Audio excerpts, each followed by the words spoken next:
ప్రేమించుకున్నారు, పెళ్లి చేసుకున్నారు. ఆ తర్వాత వాళ్ళ జీవితం చాలా హ్యాపీగా ఉండాలి. ఎందుకంటే మనం ఇష్టపడిన వాళ్ళే లైఫ్ లాంగ్ మన పార్ట్నర్ గా దొరికినందుకు. కానీ పెళ్ళైన మొదటి రాత్రే అసలు కథ మొదలయ్యింది. ప్రేమగా ఉండాల్సిన వాళ్లే పాము ముంగిసల్లాగా కొట్టుకోవడం మొదలు పెట్టారు. ఒక ఆత్మ కూడా కాదు, 2 ఆత్మలతో తన జీవితం మొత్తం కూడా సర్వనాశనం అయిపోయింది. ఇక్కడ తను చేసిన తప్పొక్కటే, అది ప్రేమించి పెళ్లి చేసుకోవడమే. దీన్ని తీసివేయడానికి ఎంతో మందిని కలిశారు, ఎన్నో చోట్లకి తిరిగారు, కానీ ఎక్కడ కూడా వాళ్ళ సమస్యకి పరిష్కారం దొరకలేదు. ఈవెన్ ఇప్పటికీ కూడా ఆ 2 ఆత్మలు వాళ్ళ ఇంటి చుట్టూనే ఉన్నాయి. అసలు వాళ్ళ జీవితాల్లోకి ఇవెలా ప్రవేశించాయి? ఆ ఆత్మలు 2 ఇంట్లో అటు ఇటు తిరుగుతుంటే వాళ్ళు తీసిన వీడియోలు కూడా మనకి పంపించారు. వీళ్ళకి జరిగిన ఇన్సిడెంట్ పెద్దది కావడం వల్ల దీన్ని 2 పార్ట్స్ గా చేస్తున్నాను. పార్ట్ 1 లో వీళ్ళు మనకి సెండ్ చేసిన ఒక వీడియోని, పార్ట్ 2 లో ఇంకో వీడియోని యాడ్ చేస్తాను. తనకు అసలు ఏం జరిగిందో, తను ఏమేం ఫేస్ చేసిందో మొత్తం విన్న తర్వాత నిజంగా తనకి ఏదైనా హెల్ప్ చేయాలని గాని మీరు అనుకుంటే, ఈ ప్రాబ్లం నుంచి తనను బయటపడే సొల్యూషన్ ని మీకు తెలిస్తే గనక కమెంట్ చేయండి. మీకు తెలియకుండానే మీరు చాలా హెల్ప్ చేసిన వాళ్ళు అవుతారు. మన ఛానల్ ముందు తన ప్రాబ్లం ని పెట్టింది కాబట్టి మనందరం కూడా మనకు చేతనైన సహాయం తనకి చేద్దాము. అసలు ఏం జరిగిందో నేను చెప్తాను.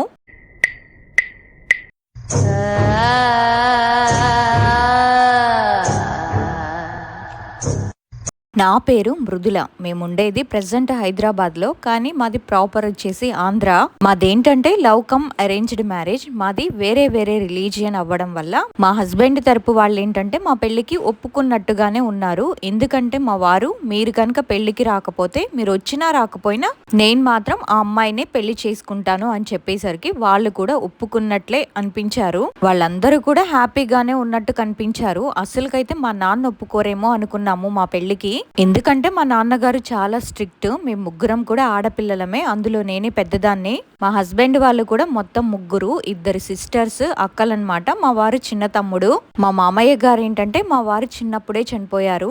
అందరూ ఒప్పుకొని మాకు పెళ్లి చేశారు. పెళ్ళైతే అయిపోయింది. మా పెళ్ళైన ఒక 5 రోజుల తర్వాత మా పెళ్ళి ఎవరైతే చేశారో ఆ పంతులు గారు మా నాన్నకి ఫోన్ చేసి, అక్షింతల్లో ఏదో కలిసిందయ్యా, నాకేదో అనుమానంగా ఉంది, ఎవరో ఏదో చేపిస్తున్నారు అని చెప్పారు. ఆయన ఏంటంటే కేరళలో వేద పాండిత్యం నేర్చుకున్నారు. నాకు అనుమానం వచ్చి నేను గవ్వలు వేసి చూసానయ్యా, ఆ అక్షింతల్లో ఎవరో ఏదో కలిపారు అని మా నాన్నగారికి చెప్తే, మా నాన్నేమో మా అత్తయ్య వాళ్ళకి కాల్ చేసి ఆ అక్షింతల్లో ఎవరో ఏదో కలిపారంట, ఇప్పుడే పంతులు గారు ఫోన్ చేసి చెప్పారు, ఇంట్లో అక్షింతలు ఉన్నాయి కదా, వెంటనే వాటిని తీసుకెళ్లి ఒక చెట్టు మొదల్లో పడేయండి అని చెప్పారు. ఆ రోజు మా అత్తయ్యను మా ఆడపడుచులిద్దరూ కూడా మా ఇంట్లోనే ఉన్నారు. సరే అలాగే చేస్తామని మా నాన్నతో చెప్పి వాళ్ళు పారేయకుండా అవే అక్షింతల్ని పసుపు బియ్యంలో కలిపి అన్నం వండి పెట్టారు. అది నాకెలా తెలుసు అంటే, మా అత్తయ్య వచ్చి అక్షింతలు వేశారా చెట్లకి, వాటిని ఎక్కడ పడేశారు అని అడిగితే వాళ్ళేమో మెల్లగా చెప్పడం నేను విన్నాను, కలిపి అన్నం వండేశాము అని చెప్పారు. వాళ్ళు కావాలని చేశారో లేదా అనుకోకుండా జరిగిందో తెలీదు. ఆ అక్షింతల్ని మాత్రం నాకు పసుపు బియ్యంలో కలిపి అన్నం వండి పెట్టారు. అదే అన్నాన్ని నాకు తెలియకుండా నేను తినేశాను. తరువాత మాకు పెళ్ళైన ఆ తర్వాత రోజే మా చేత సత్యనారాయణ వ్రతం చేపించారు. ఆ రోజు రాత్రే ఫస్ట్ నైట్ కి మాకు ముహూర్తం కూడా పెట్టారు. ఆ రోజు రాత్రి ఏం జరిగిందంటే, మా రూమ్ లో మాతో పాటు ఇంకా ఎవరో ఉన్నారు. ఎవరో ఒక మగ మనిషి మా వారి పక్కన నుంచోనున్నట్టు నాకు కనిపిస్తుంది. నాకేంటంటే తలొక్కటే కనిపిస్తుంది. మా వారికి చెప్తే ఏమనుకుంటాడో ఏమో అని, ఇదేంటి మొదటి రాత్రి ఇలా మాట్లాడుతుంది, ఇదేం ఆలోచన అనుకుంటాడేమో అని నేనైతే చెప్పలేదు. కానీ ఆ రోజు రాత్రి మాతో పాటు ఇంకో మనిషి కూడా మా రూమ్ లో ఉన్నట్టు నేను స్పష్టంగా చూసాను. చూసి నేను భయపడ్డాను కూడా. ఆ తరువాత రోజే నాకు పీరియడ్స్ వచ్చాయి. అదే ఇంకా నా లాస్ట్ పీరియడ్ అన్నమాట. ఆ ఒక్క రోజే నాకు బ్లీడింగ్ అయ్యింది. అదే ఇంకా లాస్ట్. ఆ తర్వాత రోజు నుండి నాకు అస్సలు హెల్త్ బాగాలేదు. కంప్లీట్లీ ఇంకా బెడ్ మీదే ఉండేదాన్ని అనమాట. చూసే వాళ్ళందరికీ కూడా అసలు నేను కొత్త పెళ్లి కూతురులానే లేను. అసలు తలుచుకుంటేనే నాకు భయం వేస్తుంది. ఇప్పుడు దాని గురించి చెప్తున్నా సరే నాకైతే షివరింగ్ వస్తుంది. నా బాధ అర్థం చేసుకొని ఏమైనా సొల్యూషన్ చెప్తారేమోనని నా ఇన్సిడెంట్ ని నేను మీతో షేర్ చేసుకుంటున్నాను. ఆ రోజు నుంచి అన్నీ నాకు రోగాలే. బెడ్ మీదే పడుకొని ఉండడం, బక్కగా అయిపోవడం. నా పరిస్థితి ఏమో ఇలా ఉంటే మా అత్తయ్య ఏమో సూటిపోటి మాటలు అనమాట. ఈ రోగిష్టి దాన్న నువ్వు ప్రేమించి పెళ్లి చేసుకుంది, అసలు ఈ రోగిష్టి దాన్ని నువ్వెలా పెళ్లి చేసుకున్నావురా అని ఇంకా నాకు టార్చర్ మొదలు పెట్టారు. ఆ తర్వాత రోజు నుంచి నాకు ఫీవర్ రావడం, అలా ఏదో ఒకటి హెల్త్ ఇష్యూస్ అన్నమాట.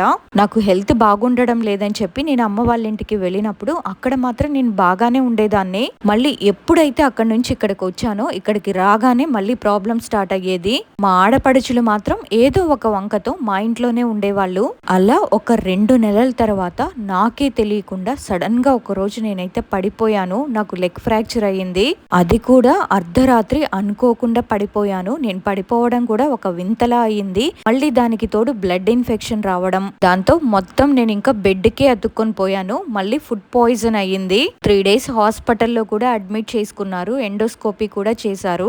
ఇంకా నేను వీటన్నిటినీ తట్టుకోలేక ఒక రోజు మా వారికి చెప్పేశాను, నాకు ఇలా ఏదో ఒక ఆకారం కనిపించేది. ఒక్కొక్కసారేమో అది ఒక ఆడ మనిషిలాగా, ఇంకొకసారేమో ఒక మగ మనిషిలాగా ఇలా కనిపించేది.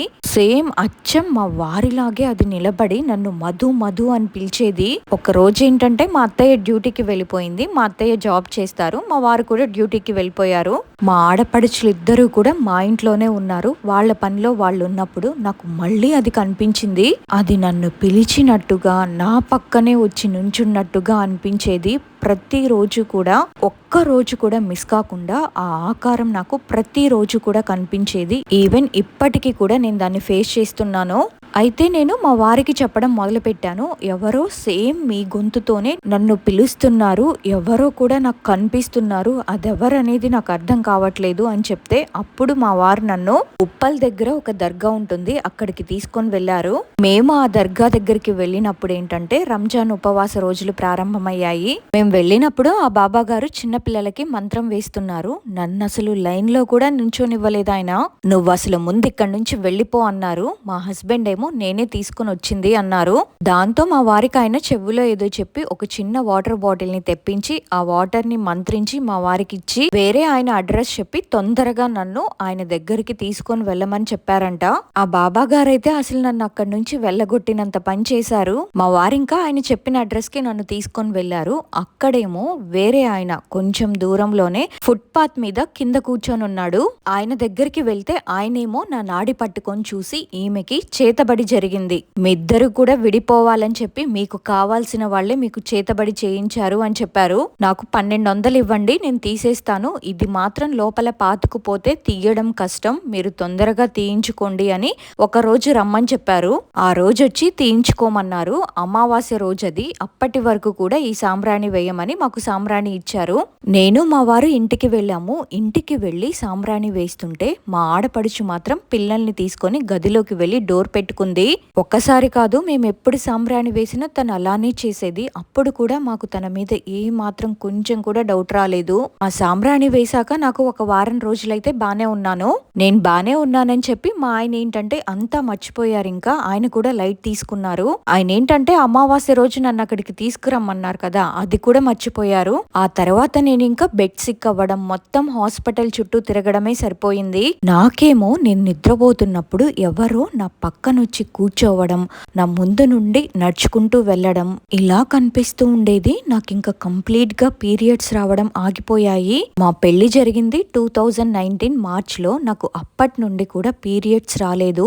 ఇదిలా ఉంటే నవంబర్ లో ఏంటంటే మా వారు ఒక బిజినెస్ స్టార్ట్ చేశారు. అప్పుడే వేరే ఏదో పండగ కూడా ఉండడం వల్ల మాకు పూజ చేసే పూజారి గారు దొరకలేదు ఆఫీస్ ఓపెనింగ్ కి. అందుకని ఒక హిందీ పంతుల్ని మాట్లాడారు పూజ చేయడానికని. ఆయన ఏంటంటే ఎక్కువగా కాశీలో ఉంటారు. ఆయన ఎందుకో మరి ఇక్కడున్న ఒక గుడిలో పూజ చేయడానికి వచ్చారు.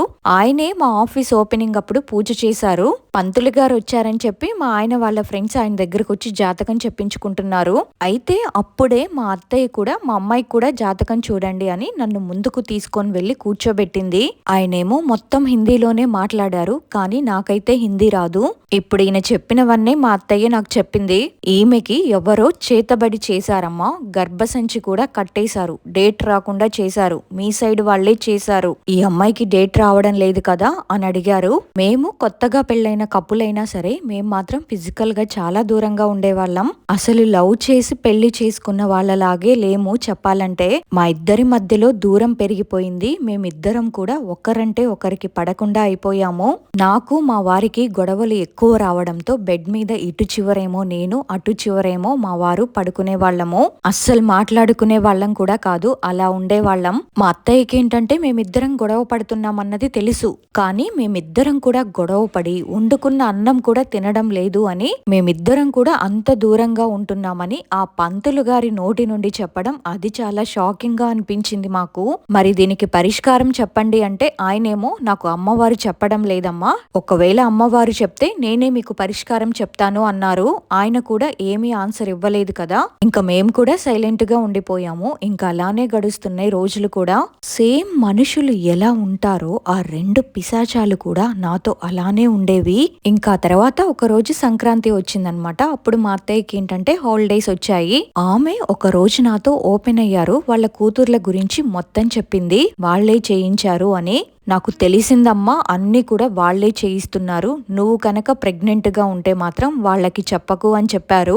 ఈ లోపలే నా లెగ్ ఫ్రాక్చర్ అయిన టైంలో నావి 2 నైటీలు, కళ్ళజోడు, మా హస్బెండ్ లుంగిలో ఒక చిన్న పీస్ కట్ చేసి ఉంది. ఇవన్నీ కూడా మాయమైపోయాయి. మా అత్తయ్య గారు కూడా బట్టలు మాయమైనందుకు చాలా టెన్షన్ పడ్డారు. ఆమె కూడా ఇంకా వాళ్ళ కూతుర్లనే అనడం స్టార్ట్ చేశారు. వాళ్ళ మీద డౌట్ వచ్చేసింది ఆమెకి. సంక్రాంతి రోజు ఇంట్లో మా ఆడపడుచులు ఇద్దరూ లేరు, నేను మా అత్తయ్య మాత్రమే ఉన్నాను. ఇంకప్పుడు మా అత్తయ్య ఏం చెప్పారంటే, ఆ పంతులు గారు నీ మీద ఎవరో చేతబడి చేశారు అని చెప్పారు కదమ్మా, అసలు వాళ్ళెవరో కనుక్కుందామని చెప్పి నేను నా ఫ్రెండ్ ని తీసుకొని వేరే ఆయన దగ్గరికి వెళ్ళాను. అప్పుడు ఆయన చెప్పారు, నీ కూతుళ్లే ఇదంతా చేయిస్తున్నారు అని, నువ్వు మాత్రం జాగ్రత్తగా ఉండు అని నాతో చెప్పింది. అలా చెప్పిన 2వ రోజే మా అత్తయ్యకి ఆఫీస్ స్టార్ట్ అయ్యింది. ఆ నెక్స్ట్ డేనే ఆమె డ్యూటీకి వెళ్ళిపోవాలి. నేను 4కి లేచి వంట టిఫిన్ మొత్తం చేసేయాలి. ఆమె 7 కల్లా టిఫిన్ చేసేసి బాక్స్ లో పెట్టేసుకొని లంచ్ ఆఫీస్ కి వెళ్ళిపోతుంది. ఆ రోజు ఏం జరిగిందంటే, నేను పొద్దున్నే 4కి లేచి ఎగ్ కర్రీ చేద్దామని ఎగ్స్ పట్టుకొనున్నాను. అంతే, హాల్లోకి వచ్చి చూస్తే అక్కడ రౌండ్ గా ఒక 4-5 మనుషులు రౌండ్ గా నిలబడి ఏదో మాట్లాడుతున్నారు, గుసా గుసా అని. అవి మనుషుల్లాగే కనబడే ఆకారాలన్నమాట. ఏదో మాట్లాడుకుంటున్నారు, సౌండ్ వస్తుంది. నేను ఆ ఆకారాల్ని స్పష్టంగా చూశాను. నాకైతే చాలా భయం వేసింది. వెంటనే ఇంకా మా వారి దగ్గరికి పరిగెట్టాను. ఇంకా వెంటనే నిద్రపోతున్న మా వారిని లేపి చెప్పాను, హాల్లో ఎవరో ఉన్నారు అని. ఆయన కూడా వచ్చి ఏరి ఏరి ఎక్కడున్నారు అన్నారు. అప్పటికే ఆ ఆకారాలు అక్కడ లేవు. ఇంకా మా హస్బెండ్ ఏమో నేనుండనా ఇక్కడ నీకు తోడుగా అన్నారు. ఎందుకంటే ఆయనకు ఐడియా ఉంది కదా చేతబడి చేసున్నారు అని. దానికోసమని ఉండాలా అని అడిగితే వద్దు వెళ్ళు అన్నాను. నేను వంట కంప్లీట్ చేసేసి ఇంకా నీరసంగా ఉందని వెళ్ళి పడుకున్నాను. మా అత్తయ్య ఏమో నాకు చెప్పేసి ఆఫీస్ కి వెళ్ళింది. ఆమె ఆఫ్టర్నూన్ వచ్చింది ఫీవర్ తో ఇంటికి. ఆ రోజు సోమవారం నాకు బాగా గుర్తుంది. నాకు మా అత్తయ్యకి ఇద్దరికి ఫీవర్ వచ్చింది. ఇంకా ఇద్దరం కూడా పడుకున్నాము. ఇద్దరికి కూడా హెల్త్ బాగోలేదు. ఒకరికి ఒకరం హెల్ప్ చేసుకునే పరిస్థితుల్లో ఉన్నాము. ఆ రోజు అలా అయిపోయింది. ఆ నెక్స్ట్ డేనే మంగళవారం మా అత్తయ్య ఆఫీస్ కి వెళ్ళి ఉన్నట్టుండి మా అత్తయ్యకి ఎందుకో నా మీద బాగా కోపం వచ్చేసింది. ఇంకా ఆమె మా వారికి ఫోన్ చేసి, రోగిష్ట ఆమెను పెళ్లి చేసుకున్నావు, ఏరి కోరి అనుభవించి ఇప్పుడు మన వాళ్లలో ఎవరు దొరకరా నీకు, దొరక్క ఈ రోగిష్టి దాన్ని చేసుకున్నావా అని ఇలా మాట్లాడుతుంటే ఇంకా మా వారేమో, అమ్మ పెళ్లికి ముందు తను అలా ఏం లేదు కదా, హెల్దీగానే ఉంది కదా, ఎందుకు అలా మాట్లాడుతున్నావు అంటే, ఏమోరా నీ కర్మ అనుభవించు అని ఫోన్ పెట్టేసింది. వాళ్ళమ్మతో మాట్లాడుతున్నప్పుడు మా వారు నా పక్కనే ఉండడం వల్ల నేనంతా విన్నాను. తను మా వారికి ఫోన్ చేసిన ఒక 2 గంటల తర్వాత మళ్ళీ ఇంటికి వచ్చింది. నాకు బాగోలేదు, మా అత్తయ్యకి బాగోలేదు కదా. మా ఆడపడుచు వాళ్ళు పక్క గల్లీలోనే ఉంటారు. నేను అక్క దగ్గరికి వెళ్తాను, అక్కడే ఉంటాను. నేను తర్వాత నాకు బాగయ్యాక ఇక్కడికి వస్తాను అని చెప్పి నాతో వెళ్ళిపోయింది. నాకు అప్పటికే బాధగా అనిపించి, వెళ్ళకండి అత్తయ్య నేను చూసుకుంటాను కదా అంటే, వద్దులే నువ్వు రెస్ట్ తీసుకో అని మంగళవారం రోజు మా ఇంటి దగ్గర నుంచి వెళ్ళిపోయింది. మళ్ళీ మధ్యలో అసలు మనం ఎందుకు ఇలా మందులు వాడాల్సి వస్తుంది కనుక్కో, ఆ హిందీ పంతులకి ఫోన్ చేసి కనుక్కోమని చెప్పు, అసలు మన పరిస్థితి ఏంటో, అసలు మనకి ఎలా బాగవుతుందో అని మా వారికి చెప్పమని నాకు చెప్పేది. నేనేమో, అత్తయ్య అసలు నాకు హిందీ రాదు కదా, వస్తే నేనే ఎప్పుడో మాట్లాడేదాన్ని ఆయనతో అని చెప్పాను. ఆ తర్వాత మా వారికి కొంచెం హెల్త్ పాడయింది. మా వారేమో హాస్పిటల్కి తిరగడం, నాకు కూడా అస్సలు ఒంట్లో బాగోలేదు. నేను కూడా ఫీవర్ తోనే ఉన్నాను. మా అత్తయ్య చెప్పిన మాటల్ని మేము అంతగా పట్టించుకోలేదు. ఆదివారం రోజు మా అత్తయ్య అయితే బాగానే ఉంది. నేను మా వారు మా అత్తయ్యని చూడడానికి మా ఆడపడుచు వాళ్ళ ఇంటికి వెళ్ళినప్పుడు నాతో బాగానే మాట్లాడింది. ఆ తర్వాత రోజే మేము తనని హాస్పిటల్లో అడ్మిట్ చేద్దాం అనుకున్నాను. మళ్ళీ సోమవారం రోజు నేను ఏ టైంకి దుష్ట శక్తుల్ని చూసానో అదే టైంలో ఆమె మా వదిన వాళ్ళ ఇంట్లో ఒక రకంగా బిహేవ్ చేయడం స్టార్ట్ చేసింది. అంటే హెల్త్ పరంగానే నా వల్ల కావడం లేదు, మోషన్స్ అవ్వడం, ఏదేదో జరుగుతుంది అని. ఇంకా వెంటనే మా వదిన మా వారికి ఫోన్ చేసి రారా అమ్మ ఎలానో చేస్తుంది అని చెప్పింది. మా హస్బెండ్ వెళ్లారు. వితౌట్ ఎనీ రీజన్ మా అత్తయ్య గారు చనిపోయారు. సడన్ గా చనిపోయారు. నేను ఏ రోజైతే కరెక్ట్ గా మండే హాల్లో నలుగురు మనుషులు రౌండ్ గా తిరుగుతూ గుసగుసమని మాట్లాడుకుంటున్నారు కదా, అదే టైంకి మా అత్తయ్య గారు కరెక్ట్ గా ఒక వారం రోజుల తర్వాత అదే సోమవారం రోజున చనిపోయారు. ఆ తర్వాత ఇంకా వారం రోజులకి అన్ని కార్యక్రమాలు కూడా చేసేసాము. మా అత్తయ్య అస్థికల్ని కలపడానికని చెప్పి మా వారు ఇంకా పొద్దున్నే 5ంటికి లేచి వాళ్ళ ఫ్రెండ్ తో వెళ్ళాలి అని అనుకున్నారు. వాడపల్లి దగ్గర కలుపుదాము త్రివేణి సంగమంలో అని చెప్పి వాళ్ళు బయలుదేరారు. కనీసం వాళ్ళు మా కాలనీ అలా దాటారో లేదో నేనేమో పడుకొనున్నాను. ఇంకా మా అత్తయ్య చనిపోయినప్పుడు ఏ బట్టలతో ఉందో సేమ్ అవే బట్టలు, అదే గురక సౌండ్ వచ్చి నా గొంతు పట్టేసుకుంది. రోజు నాకు కనిపించే ఈ దుష్ట శక్తులు వేరు, కానీ ఇప్పుడు ఈమె వచ్చి నా గొంతు పట్టుకుంది. అప్పుడు టైం తెల్లవారుజామున 5 గంటలు కావడంతో పక్కనింటి వాళ్ళ సౌండ్స్ వినిపిస్తున్నాయి, వాళ్ళు మాట్లాడుకోవడం. కానీ నాకైతే అరవడానికి కాలేదు, అసలు నా సౌండ్ కూడా బయటికి రావడం లేదు. నేను నిద్ర మత్తులో కూడా లేను. నేనేంటంటే మా వారు మా అత్తయ్య అస్థికల్ని తీసుకొని వెళ్ళారు కదా, అప్పుడు తనని పంపించి గడి పెట్టేసుకొని లోపలికి వచ్చి పడుకున్నాను. ఇంకా బెడ్ మీద నుంచి లేచి కూడా నేను బయటికి వెళ్ళలేకపోతున్నాను. బాగా భయం వేసేసింది. దేవుణ్ణి తలుచుకుంటూ అలాగే ఉన్నాను. 5 నిమిషాల తర్వాత వదిలేసి వెళ్ళిపోయింది. ఆ తర్వాత మా వారికి కాల్ చేసి నాకు ఇలా జరిగిందని చెప్తే మా వారేమో నువ్వు వచ్చి అసలు బయట కూర్చో, ఇంట్లో ఉండకు అని చెప్పారు. సరే అని ఆ రోజంతా మా వారు వచ్చే వరకు కూడా నేను మెట్ల దగ్గరే కూర్చొని ఉన్నాను.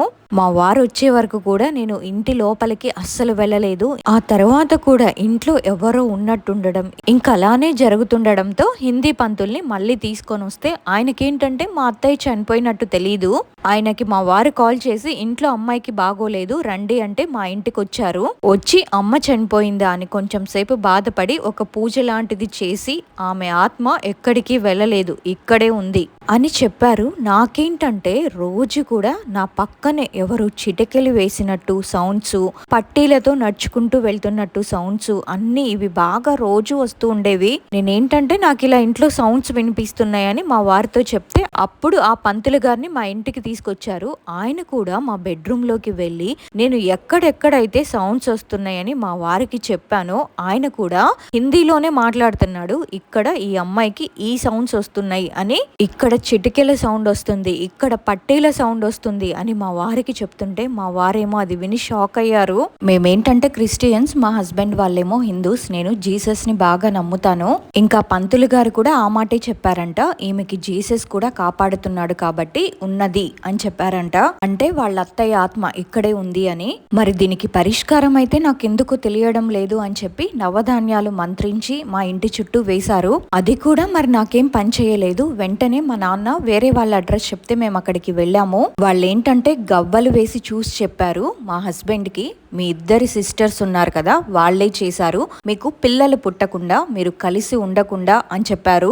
ఆ మాట వినగానే మా వారైతే ఫుల్ గా ఏడ్చేశారు. అసలు నా దగ్గర ఏముందని నాకు ఇంత అన్యాయం చేశారు. చిన్నప్పటి నుంచి నేనైతే అన్ని కష్టాలే పడ్డాను. ఇప్పుడు ఏంటంటే ప్రేమించి పెళ్లి చేసుకున్న అమ్మాయితో కూడా నేను సంతోషంగా ఉండలేకపోతున్నాను అని బాగా ఏడ్చేశారు అక్కడే. ఇంకా స్వామీజీ గారు కూడా మా ఇంటికి వచ్చి 50,000 తీసుకొని ఏదేదో పూజలు చేశారు. ఆ స్వామీజీ గారు మా వారితో ఏం చెప్పారంటే, మీ అమ్మ చనిపోవాల్సిన మనిషి కాదు, మీ భార్యకి చేతబడి చేశారు కదా, అదే మీ అమ్మకి తగిలింది, అందుకే ఆమె చనిపోయింది, ఆమె ఆత్మ ఘోషిస్తుంది.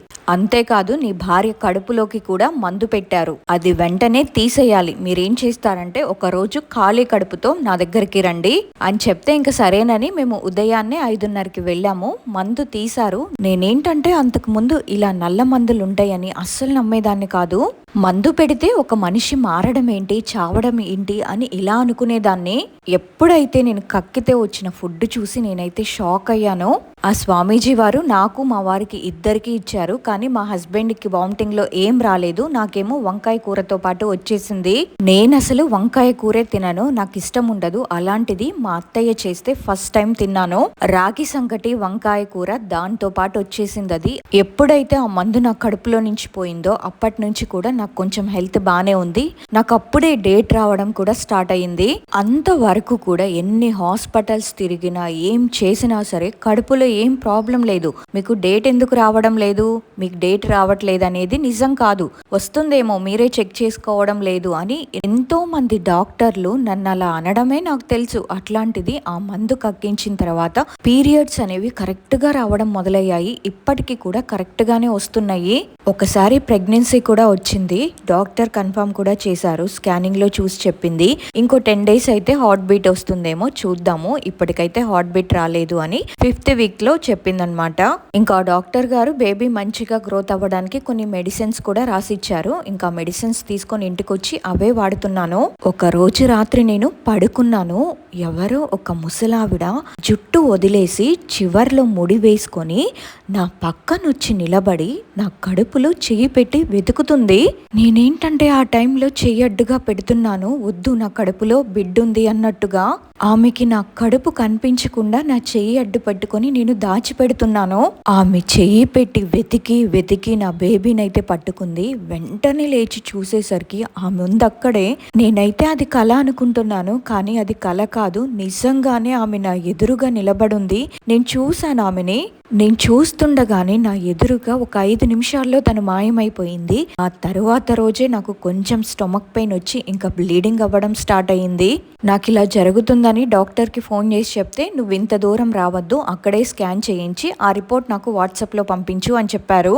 ఇంకా మాకు దగ్గరలో ఉన్న స్కానింగ్ సెంటర్కి పోతే ఆ స్కానింగ్ తీసి ఆయన అంటున్నాడు, అసలు నువ్వు ప్రెగ్నెంట్ అని నీకెవరు చెప్పారు? లేదండి డాక్టర్ గారు చెప్పారు, చూడండి నా దగ్గర మెడిసిన్ కూడా ఉంది, ప్రెగ్నెన్సీ టెస్ట్ కిట్ కూడా ఉంది, ప్రిస్క్రిప్షన్ కూడా రాసిచ్చారు డాక్టర్ గారు అని చూపిస్తే అసలు ఆయన నమ్మడమే లేదు. ప్రెగ్నెన్సీ లేదు, ఏం లేదమ్మా, నీ కడుపు క్లీన్ గా ఉంది లోపలంతా అని చెప్తున్నాడు. ఆయన ఇచ్చిన రిపోర్టు మేడంకి పంపిస్తే ఆమె కూడా ఆ రిపోర్ట్ చూసి షాక్ అయ్యింది. అదేంటి, నేను చూసినప్పుడు లోపల బేబీ ఉంది కదా, ఇప్పుడు లేదేంటి అని. ఒకవేళ లోపలే అది కరిగిపోయిందేమో అని చెప్పి ఇంకా నాకు యాంటీబయాటిక్స్ రాసిచ్చి ఇంకా నువ్వు రెస్ట్ తీసుకో అని చెప్పింది. నేను ఇంకా అవే యూస్ చేస్తున్నాను. ఎన్ని ఆశలు పెట్టుకున్నాను, నాకంటూ ఒక బేబీ వస్తుంది, నాకంటూ ఒక లోకం ఉంటుంది అని ఎంత ఆశపడ్డాను, ఎంత సంతోషంగా ఫీల్ అయ్యాను. నా ఆశలన్నీ కూడా నిరాశలైపోయాయి. ఆ తర్వాత కూడా నాకు అబార్షన్ అయినా సరే ఇంకా పాలు రావడం మొదలయ్యాయి. అదేంటి అలా ఎలా వస్తాయని అసలు మీరు నమ్ముతారో లేదో గానీ నాకు ప్రోలాక్టిన్ టెస్ట్ కూడా చేశారు, నార్మల్గానే ఉంది టెస్ట్, కానీ పాలైతే కారిపోతున్నాయి. ఆ పాలు తగ్గడానికి ఎన్ని మెడిసిన్స్ వాడినా సరే అస్సలు తగ్గడమే లేదు. ఇంకా మా హస్బెండ్ నా పంతులు గారికి ఫోన్ చేసి చెప్తే, చేతబడి చేస్తే అలానే ఉంటుందమ్మా అని చెప్పారు. దాదాపు ఒక 1 year వరకు కూడా పాలు కంట్రోల్ అవ్వడానికి ఎన్ని మెడిసిన్స్ వాడినా కూడా అస్సలు కంట్రోల్ కాలేదు. ఆ తర్వాత మా నాన్నగారు చెప్తే ఒక ముస్లిం అంకుల్ దగ్గరికి వెళ్ళాము. ఆయన పోలీసే, కానీ వాళ్ళ ఫ్యామిలీలో ఏంటంటే తరతరాలుగా వస్తుంది, ఇలాంటి వాటికి అంతరాలు వేస్తూ ఉంటారు. చేతబడి చేసిన చిన్న పిల్లలకి కానీ పెద్దవాళ్ళకి కానీ తీసేయడం అలా చేస్తూ ఉంటారు. నేను ఇంకా వాళ్ళ దగ్గరికి వెళ్ళాను. వాళ్ళు మా వారు ఫేస్ మీదే చెప్పారు, మీ రక్త సంబంధం వాళ్ళే అమ్మాయికి ఇలా చేశారు, తను ప్రెగ్నెంట్ కాకుండా చెప్పి నాకు ఒక తాయెత్తును కట్టారు. ఆయన ఏంటంటే తాయెత్తు కట్టినప్పుడు నాకు ఒక మాట చెప్పారు, ఈసారి నీకు వచ్చే ప్రెగ్నెన్సీ నిలబడుతుందమ్మా అని. ఆయన తాయెత్తు కట్టిన తర్వాత ఆ పాలు రావడం అయితే ఆగిపోయాయి. అది ఒక షాక్. మళ్ళీ ప్రెగ్నెన్సీ వచ్చింది ఆయన చెప్పినట్టే. ఈసారి ఇంకా మేము జాగ్రత్తగా ఉన్నాము. ఆ అంకుల్ కూడా, తాయెత్తు కట్టిన అంకుల్ కూడా నాకు చెప్పారు, నేను నిన్ను కాపాడుకుంటానమ్మా, ఎందుకంటే ఆయన కూడా మా నాన్న డిపార్ట్మెంటే, డిఎస్పీ ఆయన మా నాన్న. ఇంకా మా నాన్న డిపార్ట్మెంటే కాబట్టి ఆ అంకుల్ కూడా నాకు తాయెత్తులు వేయడం, ఇంకా ఫోన్ చేసి ఎలా ఉందమ్మా అని అడగడం, చాలా కేర్గా చూసుకునేవారు. ఇప్పుడు నీకు ఎలా ఉంది, అంతా బానే ఉందా అని అడుగుతూనే ఉండేవారు. ఒక 10 days తర్వాత మధ్యాహ్నం పూట నేను పడుకొనున్నాను, నాకు ఒక కల వచ్చింది. కలలో ఒక పెద్ద సాతాన్ అన్నమాట, అది నా వెంట పడుతుంది. నేనేమో దాన్ని తప్పించుకోవడానికి పరిగెత్తుతూ ఉన్నాను. అది ఇంకా నా వెంటే పడుతుంది. ఎలా అయినా సరే నన్ను పట్టుకోవాలని చెప్పి ఇంక వెంటనే నాకు మెలకువ వచ్చింది. ఈ కల నాకు రాకముందు ఒక 10 days ముందు మేము హాస్పిటల్ కి వెళ్తే బేబీ అంతా బానే ఉంది, బేబీ గ్రోత్ అంతా కూడా బానే ఉంది అని చెప్పారు. ఆ తర్వాత నేను ఆ తాయెత్తు కట్టిన అంకుల్ కి ఫోన్ చేసి నాకు ఇలా ఇలా కల వచ్చింది అంకుల్ అని చెప్తే ఆయనేమో వెంటనే అర్జెంట్ గా ఇక్కడికి వచ్చేసేయమ్మా, తాయెత్తు ఏమైనా ఎగిరిపోయిందేమో అన్నారు. వెంటనే మా హస్బెండ్ కి చెప్పి ఆ మరుసటి రోజే ఆయన దగ్గరికి వెళ్ళాము. ఆయనేమో తాయెత్తు పనిచేయడం లేదు, ఏమైనా తొక్కిళ్ళలోకి వెళ్ళావా అని అడిగితే లేదంకుల్ నేను ఇంట్లోనే ఉన్నాను అన్నాను. పోనీ ఎవరైనా మీ ఇంటికి వచ్చారా అంటే మా హస్బెండ్ వాళ్ళ ఫ్రెండ్స్ వచ్చారు అని చెప్పాను, అందుకే తాయెత్తు ఎగిరిపోయింది అని చెప్పారు. ఇంకొక తాయెత్తుని నాకు వేశారు, కానీ అప్పటికే ఆయనకి డౌట్ వచ్చేసిందంట ఇంకా బేబీ ఉండదు అని. కానీ నేను ఎక్కడ బాధపడతాను అని చెప్పి నాకు చెప్పలేకపోయారు. ఆ నెక్స్ట్ డేనే మళ్ళీ నాకు బ్లీడింగ్ స్టార్ట్ అయ్యింది. హాస్పిటల్కి వెళ్తే బేబీ హార్ట్ బీట్ ఆగిపోయింది, ఇంకా ఉండదు తీసేయాలి అని అబార్షన్ చేశారు. ఇంకలా 2 అయిపోయినాయి అప్పటికే. ఇంకా ఇలానే అన్నమాట దాదాపు 1 సంవత్సరం వరకు కూడా నాకు ఆ తర్వాత ప్రెగ్నెన్సీ రాలేదు. ఆ తర్వాత నాకు ఇంకా చాలా అంటే చాలా ఎక్కువ అయిపోయేది. నేను పడుకునేటప్పుడు అది వచ్చి నా మీద పడిపోవడం, నా మీద కూర్చొని నా గొంతు పట్టేసుకోవడం. మా వారు పక్కనే ఉన్నా సరే నేను తనని పిలవలేకపోయేదాన్ని. మీరందరూ కూడా సైంటిఫిక్ గా ఏవేవో పేర్లు పెట్టచ్చు కానీ వాటిని మాత్రం నేను డైరెక్ట్ గా నా కళ్ళతో చూసాను. అప్పుడే టీవీ ఆఫ్ చేసి వచ్చి బెడ్రూమ్ లో పడుకుంటే టీవీ ఆటోమేటిక్ గా ఆన్ అయ్యేది. ఇంకా మేమిద్దరం అయితే మ్యారేజ్ అయినప్పటి నుంచి ప్రతి అమావాస్య రోజు కూడా గొడవ పడే వాళ్ళము. ఎంత గొడవ అంటే ఒక 2-3 రోజుల వరకు కూడా అసలు ఏం తినకుండా, ఫుడ్ కూడా ఏం తీసుకోకుండా మేమిద్దరమే అలాగే ఉండేవాళ్ళం. మా అత్తమ్మ చనిపోయింది కాబట్టి. ఆ తర్వాత మళ్ళీ ఆ ముస్లిం అంకులే వచ్చి ఏవేవో మంత్రాలైతే చదివి తాయెత్తులు కట్టిన తర్వాత మెల్లగా ఇంకా గొడవలు మాత్రం మా ఇద్దరి మధ్య ఆగిపోయాయి. గొడవలు మాత్రమే ఆగిపోయాయి, ప్రెగ్నెన్సీ అయితే ఏం రాలేదు. ఆ తర్వాత మేమిద్దరం కూడా ఒక అండర్స్టాండింగ్ మీద వచ్చి మా ఆడపడుచుల వాళ్ళనైతే మా ఇంటికి రానివ్వలేదు. చూసే వాళ్ళందరేమో వేరే క్యాస్ట్ అమ్మాయిని పెళ్లి చేసుకున్నాడు కాబట్టి ఈ అమ్మాయే మంచిది కాదు, అందుకే వాళ్ళ ఆడపడుచుని కనీసం వాళ్ళ ఇంట్లో కూడా రానివ్వడం లేదు అని లోకమంతా నన్ను చెడ్డగా చూసేవారు. కాకపోతే మా వారు నన్ను అర్థం చేసుకున్నారు. అవన్నీ తలుచుకుంటే ఇప్పటికీ కూడా నాకు ఏడుపు వచ్చేస్తుంది. ఆ తర్వాత అది ఇంకా నా మీదకొచ్చి పడడం, వచ్చి నా పక్కన కూర్చోవడం ఇదంతా మామూలైపోయింది. అది ఇంకా ఒక మనిషిలాగే అన్నమాట. ఒక మగ ఆత్మ, ఒక ఆడాత్మ, వాళ్ళిద్దరు కూడా నా జీవితంలో భాగమైపోయారు. వాళ్ళిద్దరు నా పక్కనున్నా నేనేం చేయలేని పరిస్థితి. ఇంకా వాళ్ళని చూసి భయపడడం కూడా వేస్ట్ అని నేను కూడా అలాగే ఉండేదాన్ని. ఇంకా అంకుల్ కట్టిన తాయెత్తులన్నీ అయిపోయాక మా హస్బెండ్ వాళ్ళ ఫ్రెండ్స్ విజయవాడ వెళ్ళమన్నారు. మా వారి ఫ్రెండ్స్ ఏంటంటే వేరే ఒక ఆయన ఉన్నారు విజయవాడలో, ఆయన ఏంటంటే బాగా చూస్తారు అని చెప్పి ఆయనతో ఫోన్ మాట్లాడించారు. ఆయన ఫోన్ లోనే అన్ని విషయాలు మాట్లాడి మాతో ఇలా చెప్పారు. ఏంటంటే అక్రమ సంబంధాలు ఉంటాయి. అక్రమ సంబంధాలు అని అంటే ఇంట్లో భర్త ఎంత ఇదిగా ఉన్నా సరే బయటపడి చూపు పడతా ఉంటది. అంటే మనం లొంగకోకుండా ఉండి నా భర్తే దైవం అని చెప్పని మన ఇల్లే స్వర్గం అంటా ఉంటాం చూడు. మాటకో వినుకోకుండా ఉన్నప్పుడు వీడికేమవుద్ది, వాడేం చేస్తాడు, ఆ కుటుంబం నాశనం అయిపోవాలి, అది దాని సంసారం నిలవకూడదు అని, పిల్ల పాప పుట్టకూడదు అని చెప్పని కొట్టే దెబ్బ ఒకటి. అంటే రెండోది వచ్చేసి ఆస్తి. మన పద్ధతి అన్నమాట, మన లెక్క. ఆస్తి ఏంటంటే మేమే తినాలి, వాళ్ళకి పిల్లలు ఉండకూడదు, పీసు ఉండకూడదు. అంటే వాడు మనం చెప్పినట్టు తినాలి, వాడు సంపాదించిన మాకే పెట్టాలి, మేమే తినాలి, వేరే వాళ్ళు ఎవడు తినకూడదు అని చెప్పని కొట్టేది రెండో దెబ్బ. అర్థమైందా? మూడోది వచ్చేసి శత్రుత్వం. బయట బండి దగ్గర మాట పట్టింపులు రావటం గానీ, వేరే విషయాల్లో మాట పట్టింపులు రావటం గానీ, అది చినికి గాలి అన్నాయి. వాడు ఎదురుగా వచ్చేసి డైరెక్ట్ గా ఏం చేయలేక కన్నెత్తి కూడా చూడలేని పరిస్థితిలో ఉన్నప్పుడు చేసే పద్ధతి ఇది. ఈ 3 పద్ధతులు ఉన్నాయి. అర్థమైందా? నేను మాట్లాడాలంటే ముందు మీరు అన్నగారి దగ్గర నుంచి పర్మిషన్ తీసుకోండి. ఇట్లా ఉంది అని చెప్పండి. అన్నయ్య సరేనా నేను మాట్లాడతానని చెప్పని ఆయన మనకి పర్మిషన్ ఇచ్చినప్పుడు నేను మాట్లాడు. ముందు తనకి ఏదో చికాకులు ఉన్నాయి మన ఇంట్లో, మన స్వామీజీ చెప్తాడు ఇందామా అని చెప్పినప్పుడు ఆయన సరేనా అని మీకు పర్మిషన్ ఇచ్చి నాకు పర్మిషన్ ఇచ్చాడు అనుకో, నేను మాట్లాడతా, మీరు మాట్లాడతారు. ఇవన్నీ ఏంటంటే ఒక్కొక్కరు ఏంటంటే వదిలేండి రా తర్వాత చూసుకుందాం, ఇవన్నీ ఏం లేదని పక్కన పెట్టేస్తారు. అలాంటప్పుడు మనం ఎంత చెప్పినా ఇది ఉండదు. మన ఇంట్లో చికాకులు ఏంటి, ఎందుకు వస్తున్నాయి, కారణం ఏంటి, ఏమన్నా తెలుసా మీకు? ఇక్కడ 3 కారణాలు కనపడుతున్నాయి. అంటే ఒకటి ఏంటంటే మనకి కింద ఒక గోమాత కళేబరం ఎముకలు కనిపిస్తున్నాయి. మన హౌస్ ఉంది కదా, విషయం ఏంటంటే మన ఇప్పుడు ల్యాండ్ ఉంది కదా, మన హౌస్ కింద ఒక రూమ్ లో కింద ఎక్కడో మన గోమాత కళేబరాలు ఉన్నాయి. ఎముకలు అంటే కళేబరం అంటే ఎముకలు, అది అశుద్ధం. అది మనకి మనం ఎంత ఇది చేసినా గానీ, ఎంత చేసినా గానీ దానికి హోమం గాని శాంతి గాని ఏదో ఒకటి జరగకపోతే ఏంటంటే ఇట్లాగే చికాకు పెడతా ఉంటది మనల్ని.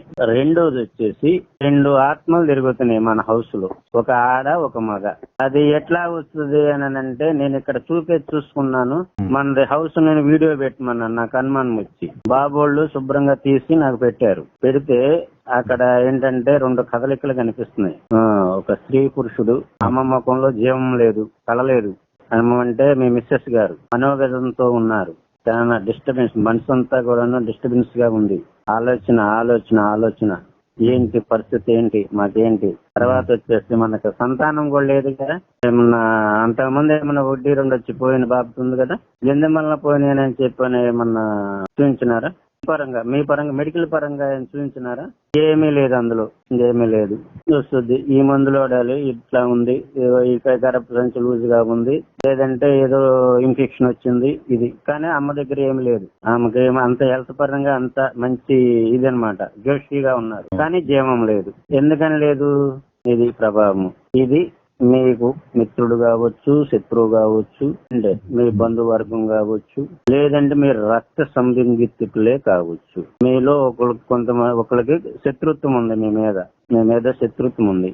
వాడిస్తే విసిరిన వాళ్ళనుకోండి, ఫైనాన్షియల్ గా ఎదుగుతున్నాడు, ఈరెందుకు ఎదగాలి అని విసిరిన వాళ్ళనుకోండి. లేదు వీడికి పిల్ల పాసు వచ్చారనంటే వీడు సంపాదించినంత వాడికే దక్కుద్ది, వాడి పిల్లలకు దక్కుద్ది, మాకేముండదు, మమ్మల్ని చూడరు, మమ్మల్ని చెందరు, వాడి భార్య వాడి జీవితము వాడే మమ్మల్ని పట్టించుకోవట్లేదు అని కొన్ని ఒళ్ళు చేసిన వాళ్ళు కూడా కావచ్చు. అర్థమైందా? ఈ మూడిట్లో మూడు వాస్తవాలు. ఈ మూడిట్లో నీకు బాగా ఇదిగా ఉన్నదాన్ని నువ్వు తీసుకో. విషయం అయితే ఇది బంగారం. పరిహారం ఉంది. పరిహారం లేదంటూ. అట్లాగే ఇంకొక విషయం ఏంటంటే మీకు సంతాన యోగం కలిగే ఇది కూడా ఉంది. మ్యారేజ్ ఎన్ని సంవత్సరాలు అవుతుంది? 4 years అవుతుందా? 2 years మీకు సంతాన యోగం కూడా ఉంది. మీరు సంవత్సరం తిరిగి వచ్చేగలిగే పాప బాబుని ఎత్తుకొని చక్కగా ఆటలాడుకుంటారు. పోతే అవి వస్తాయి మన దగ్గరికి. ఈ చికాకులు అనేది తీసేసుకోవాలి.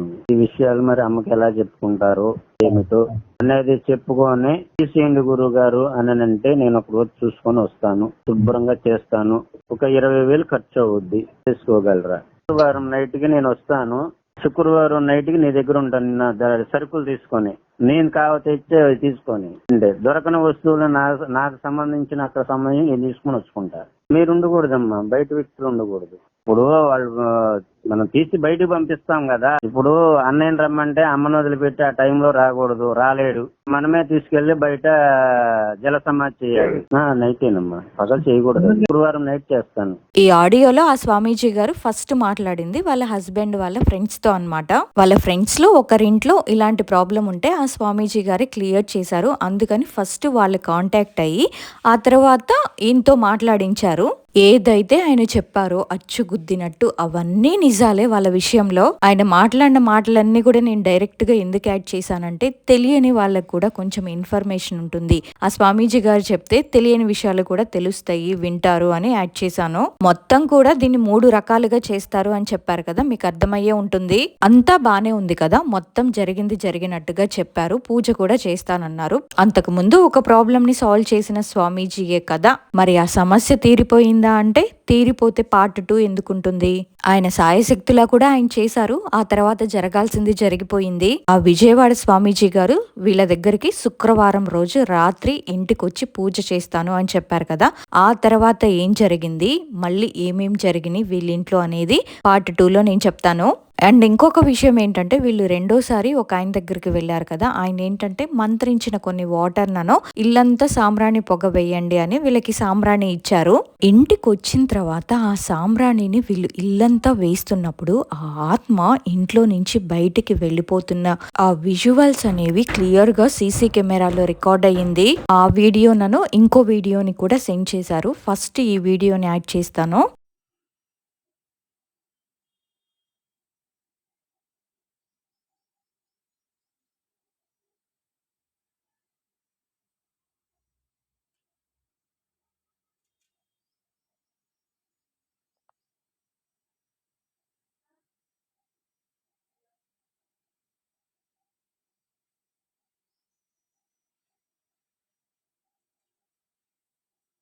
లేదు చిన్న ఇంట్లోకి వచ్చిందా?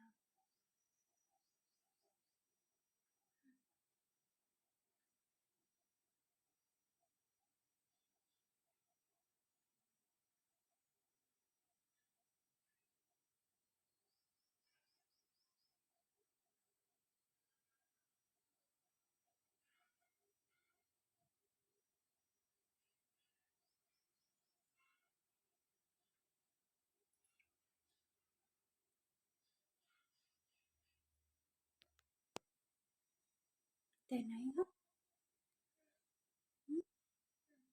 సో వీడియో చూసారు కదా, మీకు ఎవరికైనా కనిపించిందా? కరెక్ట్గా 36 మినిట్ దగ్గర ఒక తెల్లటి ఆకారం గాల్లో అలా వెళ్తూ కనిపిస్తుంది. ఆ చెట్టు దగ్గర ఆకారం అయితే క్లియర్ గా కనిపించింది. అది బయటికి కూడా వెళ్ళలేదు, అక్కడక్కడే ఆ చెట్టు పైకి ఎక్కిందేమో అక్కడక్కడే తిరుగుతూ ఉంది. సాంబ్రాణి వేసినప్పుడే అది ఇంట్లో నుంచి బయటికి వెళ్ళిపోయేది, మళ్ళీ మామూలే. నెక్స్ట్ అది అర్ధరాత్రులు వచ్చి వాళ్ళ ఇంటి డోర్ కొట్టేది. అది కూడా వాళ్ళు సీసీ కెమెరాలో రికార్డ్ చేశారు. అది నెక్స్ట్ వీడియోలో యాడ్ చేస్తాను. ఆ వీడియోలో అయితే ఈ ఆత్మ కాదు ఉంది, వేరే ఆత్మ. సో 2 ఆత్మలు కలిసి అక్కడక్కడే వాళ్ళింటి చుట్టూనే తిరుగుతూ మొత్తానికి తన జీవితాన్ని అయితే నాశనం చేసేసాయి. ఇప్పటికే మీకు సగం క్లారిటీ వచ్చేసింది. ఇంకా పార్ట్ 2 వీడియోతో ఫుల్ క్లారిటీ ఇస్తాను. తన సమస్యకి ఒక సొల్యూషన్ కోసం మన ఛానల్ వరకు వచ్చారు. సో మన ఛానల్ వరకు వచ్చారు కాబట్టి మనమందరం కూడా మనకు చేతనైన సహాయం చేద్దాము. సహాయం అంటే డబ్బు పరంగా కాదండి, దాన్ని వదిలించుకునే దారి ఏదైనా వెతుకుదామని. మీకు కనుక తెలిస్తే మాత్రం మర్చిపోకుండా కమెంట్ చేయండి. అలాగే వీడియో కనుక నచ్చినట్టయితే ఒక లైక్ చేయండి. పార్ట్ 2 వీడియోతో మళ్ళీ కలుద్దాం. అంతవరకు బై బాయ్.